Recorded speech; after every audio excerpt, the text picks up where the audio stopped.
start with an open statement, we'll follow questions. Appreciate everyone being here. Obviously really good performance last week by our guys. Thought they did a really good job of responding. Thought they came out with a lot more intentional focus. I thought they prepared a lot better last week, and they were able to get the result that they were looking for. As coaches, we were able to see some improvement in some areas. We were also able to see some areas where we still have to continue to work. So that'll be our focus this bye week. Try to address some of those areas of need, some of those areas of improvement. Some of them you can't fix in a week. So some of those things are things we'll have to adjust scheme-wise, coaching-wise, position-wise. But some of the things we can improve on, and then get ready to move into next week's game preparation.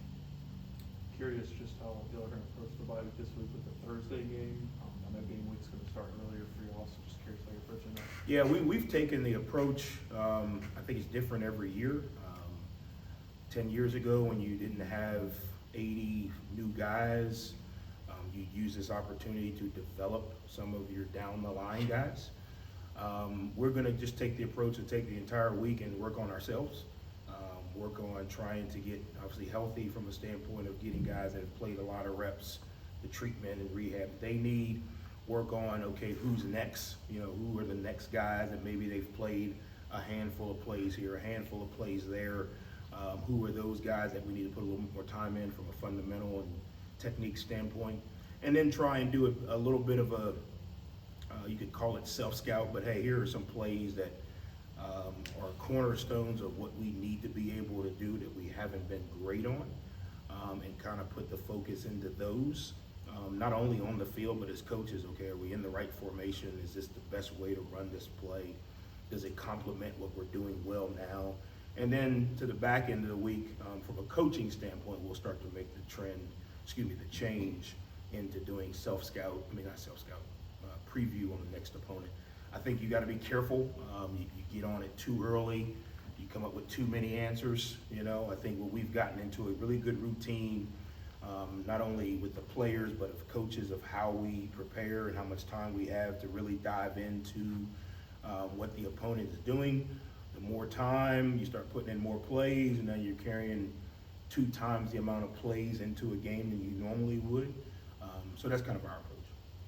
You talk about the guys are better prepared, you know, for this week versus the one before. In today's modern game, you kind of speak to kind of how much guys now prepare, you know, away from the complex now, you know, with all the technology available to them, and nutrition. Yeah, you know, I think, you know, it's changed a little bit because, you know, we used to not be able to have the 18 millimeter rolls you couldn't take home. Remember that, John? You couldn't take those home. So, you know, now you got iPads. They can get on their phones now, you know, the film, the practice film, and those things. So having them, we spent a lot of time this summer of teaching them how to watch film. It's not like watching a highlight. It's not like watching, you know, a game. You know, you have to teach them how to watch film based on how we practice and what we are looking for them to bring into the building the next day. So we teach them about situational football. We teach them what to watch.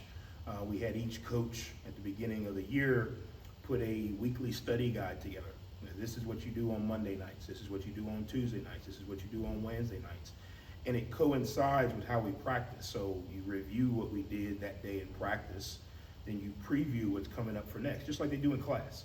So you take that kind of approach. So now it's the same thing in class, where you go to class, you take your notes, you get the study guide, you go to study hall, you're reviewing for the next class, you do some work ahead. So we took that same approach because that's what they've kind of been trained to do. So what we try to get our guys to do is stick to that study guide. Obviously each week's different, right? Because the situation may not change first, second down, but what they do may change. So we try to get them to get in that routine. What we found is the weeks that they watch and go through the study guide thoroughly, they come to practice with a much higher intent and focus because they kind of understand what's coming. No different than when you go to class. If you studied for the test, you walk in very confident. If they watched the film and they went through the study guide, then they come to practice with a much better confidence of what we're being asked to do and how to do it. We also kind of have weekly tests. I try not to use that word because that word creates anxiety. Weekly questions to follow up. Okay, so here you go. You had your Monday night study guide, okay, here are 3 or 4 questions that you need to have answered before your Tuesday meeting. Tuesday night study guide, here are 3 or 4 questions that you have to have answered before your Wednesday meeting. So that forces them to get into a little bit of a routine, because when I come in the meeting, coach is gonna say, all right, question number 1, who's the starting right linebacker? Okay, well, I need to know, hey, question number 2, what coverage do they play in the red zone? Okay, well, I need, so that gives them a little bit of accountability and a pattern, because if you just say go watch film, they're gonna watch it like they do on Sunday Night Football. They're just gonna watch the game and they're gonna say, oh man, he made a good play. Well, that's great, they can do that too, but we wanna have some routine involved in that carries over into practice. The offense doing what it did, 5 touchdowns. How big of a building block is that for this bye week for them? Say that again, I'm sorry? The offense, Okay. doing what Yeah. it did. Yeah. Well, I think again, it's about improving. I think we've done that. And every week doesn't mean that you just keep getting better, right? You just want to continue to improve. Last week, I thought we made a bigger jump in improvement. The week before, I thought we had some areas where we improved, but obviously there were some glaring areas where we did not. And I think a little bit of it helps build confidence, because what you guys see on Saturday is a 3-hour snapshot. What our offense, defense, and special teams gets is, okay, last week we made these mistakes. We can't make these mistakes again. Here's an area where we have to improve. So they get to see the full picture, and helping them understand that, hey, this is how you get the result that you want. It starts in Monday and Tuesday and Wednesday. It starts when we have red zone period on Wednesday. What are we doing down there? What's our intent? We've gone back and there's been plenty of examples of us executing on Wednesday in the red zone, and it happened the exact same way in the game. There's been plenty of examples of us not executing, in an area, 3rd down, red zone, for whatever reason, drop pass, scout team gives the wrong look, whatever reason, someone gets through, blitz, whatever, and it shows up in the game. So trying to get them to understand that literally practice is the game. And if we can execute down there in the red area, 3rd down, 1st or 2nd down, whatever it may be, blitz, normal down blitz, whatever it may be, if we can execute on Tuesday, Wednesday, we should feel very confident to go execute on Saturday. Now, there's always, we don't know what the other team is gonna call, but we do have a good enough, library of what they've done down there, so we can give our guys different looks in practice, so that when they get in the game, they're like, oh, this is that look, this is that coverage, this is why we're running this play. So I think it creates a little bit of more confidence each week. You can build and improve. So we should be able to go into the bye week and really take a step back and look, okay, we've made some improvements game 1 through 5. Where else can we go? How far can we go? And what do we need to do to get ready for the next opponent? Speaking on that, Jeffrey Pittman had a season high, 18 carries, obviously a really well performance. What do you think was working for him in the line? Yeah, I think overall, our O-line is starting to play with some cohesion. I think it takes time. I know no one wants to hear that, but none of those guys have ever played together. All 5 of them are new. And then when you roll in a 6th or 7th guy, that's another combination. I think it takes time, because it takes time for those guys to get together and understand, okay, what are the certain looks, who gets movement, who gets, stalemates, who's better on the backside, front side, and then the backs, right? None of those backs have ever played with that group of O-line. So it's a little bit like a choir. You got to start singing on the same tune, the same song. And I think that's starting to happen. I think that's starting to happen not only with our O-line, but with our O-line and our backs. I think it's a little bit easier to see continuity in pass protection, because Braylon can make some things right even when they're wrong. So that probably jumped out a little bit faster or sooner. The run game, there's got to be a lot of people to be right, and the backs got to be right in order for it to go right. So I think, again, the cohesion, the playing together, I think is helping the O-line, and I think obviously now the backs are starting to see the same looks, the same holes, the same plays, and now they're getting more comfortable. They're starting to run with a little more confidence. I think that helps. And I think, again, confidence in both. Now the O-line starting to feel like, hey, we can move these guys.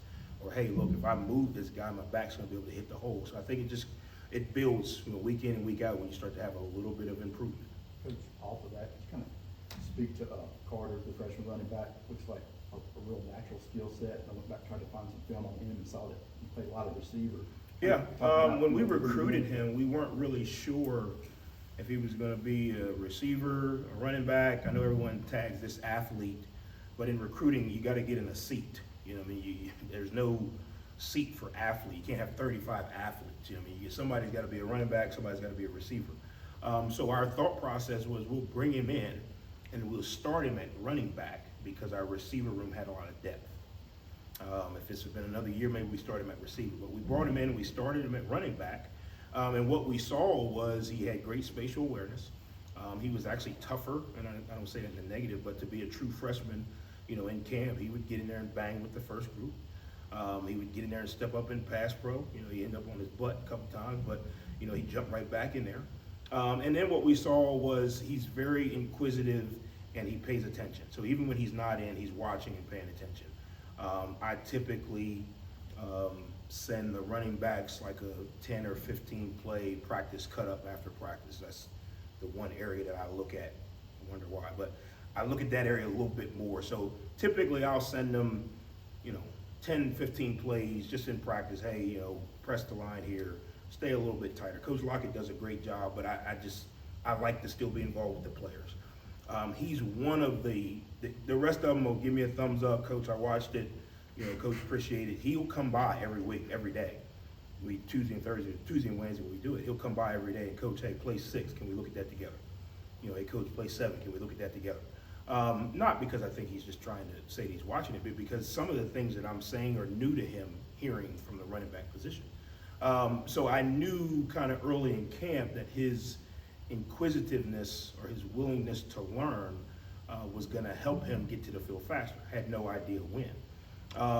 And we got him in some scrimmages that he did really well in. Obviously getting him into some games, he's done really well. And we as coaches got to make sure that we continue to keep him ready to go. The more bodies you have in that room, the better you are, especially the deeper you go. So I've been really impressed with him. I think he's going to continue to grow. Can you remind you of anybody you had before? I've had some guys who have moved from receiver to running back. You got, Keelan Robinson, we had him at Alabama. He's down, I think he's in the NFL. He ended up transferring to Texas. He was a guy that was a little bit slighter, a little bit quicker. Carter's probably a little thicker than him. But what you see with those guys who normally play out in space is they've got really good short area quickness. You know, it doesn't take them long to get in and out of a hole, which is really good. What you always are concerned about and which we're continuing to develop is you don't pass pro out on the edge. Like there is no, you know, you don't block middle linebackers out on the edge running through the A-gap. So that's the thing you're always concerned with, but I think he's done a really good job in the opportunities that he's had. And we just got to continue to get him those opportunities in practice so that he goes into game confident. Can you speak a little bit on J.J. Hawkins, just development and his play on Saturday and just how big that is for that defensive line room? Yeah, I told the D-line, you know, we've got a lot of undisciplined penalties at the D-line right now. I think we're jumping off sides way too much. Part of that is everyone is so excited to get to the quarterback. The other part of it is we're just flat out undisciplined. But what I told them is we have to understand now, teams are going to use hard count against us because we don't have one D lineman that is disruptive. We got about 6. So the way you combat a disruptive D line, if there's one guy, you slide a protect to him, you chip, put the tight end over there. If it's 4 guys, you got to use hard count, you got to use shifts, you got to use motions, you got to change up the protection. So with that, like I told him, JJ is starting to have some success. Jameer Lewis is starting to have some success. Ponder is starting to have some success. Obviously, Tapp has done a great job. Whenever those edge guys are doing good things, the inside guys are playing at extremely high level because the ball is not getting back to the inside. And what you see a lot of times is some of our sacks, our guys are just rushing around the edge. Well, they're rushing around the edge because our inside guys, Rodarius and Gibby, Hasselback, McKinney, those guys, Mason Clinton, those guys aren't allowing teams to step up. Those guys aren't allowing the ball to hit the core of the defense. It's got to go to the edge. So now you're seeing the DNs have a lot of success. I think JJ has probably been one of the quiet, most effective guys we've had all year. What he's starting to do now is he's starting to make the splash play. But what he's been able to do is he's been able to anchor. You know, he's been able to play lag technique. He's been able to rush up the field and make the quarterback give the ball on the power read instead of the power sweep. which those are things that from a fan's perspective you may not realize, but those are effective plays. Now he's starting to make some of those splash plays. Now he's starting to add a little bit of pass rush to his run game, efficiency. And I think what's happening now is we have so many guys at the D-line who are starting to play at a high level, no one's having to play too much. So now guys are staying fresh longer. Obviously, guys are going into the game with a lot more juice, which is helping. Obviously, guys are in a better position to recognize plays because they have only been in here 10 plays, and I've seen the same formation 3 times, rather than I've been here 60 plays and it all starts to run together. So I think a little bit of it, JJ's doing a really good job with the preparation, and I think he's starting to make the splash plays that people are recognizing, where he's been making the efficient plays that our defense has been going about for a long time. Just out of curiosity, from last week, they knew coming in probably they weren't gonna be able to throw the ball on y'all effectively. What they did with Creel, some of those concepts, they came in and used Creel maybe to leverage your aggression a little bit. Did y'all see any of that on film, or is that just something they Yeah, they have. I mean, that high school offense where you put 2 quarterbacks in and you run left, run right. I mean, you're going to have 12 plays a game where they do that, and you got to make a decision. Are they going to beat us with these 12 plays? No. The other 70 that we got tackles for loss on, we'll live with it. You got to kind of make some decisions because there's so much variance. We could try to play every 2 quarterback play. We could try to play all the tricks and gimmicks. You don't win games on tricks and gimmicks. At some point, you got to put your Rydell on the next guy's Rydell. And if you don't do that for 70 plays, you can run 100 tricks and gimmicks. What we decided was, although they had those 12-play package, it was going to be in the same realm of the defense or offense they were running, power sweep, some type of sideline, some type of counter. So we played the same defense. Where we were a little disappointed as coaches, I didn't think we tackled well in space. Yes, there's going to be a quarterback run. He may get to the line for 4 yards. Well, we overrun the angle and it turns into 24 yards. Yes, there may be a quarterback scramble. We have everybody covered. He steps up and scrambles for 6. Yes, that's good, not 76. So that's where, from a coaching standpoint, like we talked about what we're working on this week, we got to start tackling in space better. We do a really good job when the ball's in between the tackles. We do a really good job when we can go set an edge. We have not done a great job when the ball is facing the goal line in space. So we've got to do a better job with our approach angles. And that's where I said we were a little too aggressive. I mean, we ran by 3 guys. I mean, there's one clip on the screen pass that they hit, great play. But like 5 guys ran past the guy like crash dummies, like boom, boom, boom, boom. I think we tackled 6 guys on the sideline that were standing, not in the game. But that's a little bit of understanding. We still got to come to balance. We still got to be near foot, near shoulder. We still got to have good approach angles. That's where, as a coaching, kind of you go back and say, how do we get better? We got to be better at that. Because if you take out the scrambles, in space, missed tackles, I don't know if they have 100 yards. And I'm just being honest. I don't know if they have 100 yards. But they did those. So how do we improve? We got to tackle better in space. Coach, Chris Jones and Mike Montgomery, what do you like that you're seeing from those 2 and the guys that are behind them? Yeah, I think, again, they're playing at a really high level. I know I get caught in between, right? Because in our building, stats don't mean anything, right? The only stat that matters is you win. Like you guys asked me last week, you had 500 some odd yards of offense and like 10 points, right? So stats really don't mean anything. But from the public perception, they're 2 of the highest tacklers in the country, which are doing a really good job, probably 2 of the tops in the league for sure, which means they are actually doing something. What we're impressed with is their technique and fundamentals. What we're impressed with is their growth from game 1 to game 2. So you look back in La Tech, Chris Jones is so aggressive that he's not looking at the tight end on the first play, huge play. Well, what you guys don't see is it's the exact same formation, the exact same call, different eye discipline on the goal line stand down here. He's got the quarterback. All you got to do is look at the quarterback, Chris. Don't look at the action. Don't look at the run. Look at the quarterback. He looks at the quarterback. Quarterback comes to him. He tackles one-on-one. So that's what we're excited about, like the progress, the in game, he's getting better with his technique. He's taking the coaching. A mistake, you don't see it twice. You know, he's improving from a movement standpoint. You know, I think the reason that him and Chris and Mike have such high tackle numbers is because their fundamentals are so good. They're never shoulders to the sideline. You know, they're always shoulders to the ball. They're always moving downhill with inside-out leverage. Those are the two guys that probably do tackle the best in space. You know, our secondary are the ones that's out there coming from a little farther, so they got a little bit of a different perspective. But they're doing a great job. And what's starting to happen in that room, again, competition is the greatest form of motivation. Well, in that room, the other guys know if I don't go in here and produce, they're going to play Chris and Mike the whole game because these guys are doing a heck of a job. And I think he showed it with Avery Sledge coming in and getting the fumble. And, you know, so I think there's a lot of competition in the room that's creating a lot of confidence. The other thing is I know everybody on the team respects those guys' preparation. Mike Montgomery is up here like, I don't know where the guy lives, but his address is probably the Duff.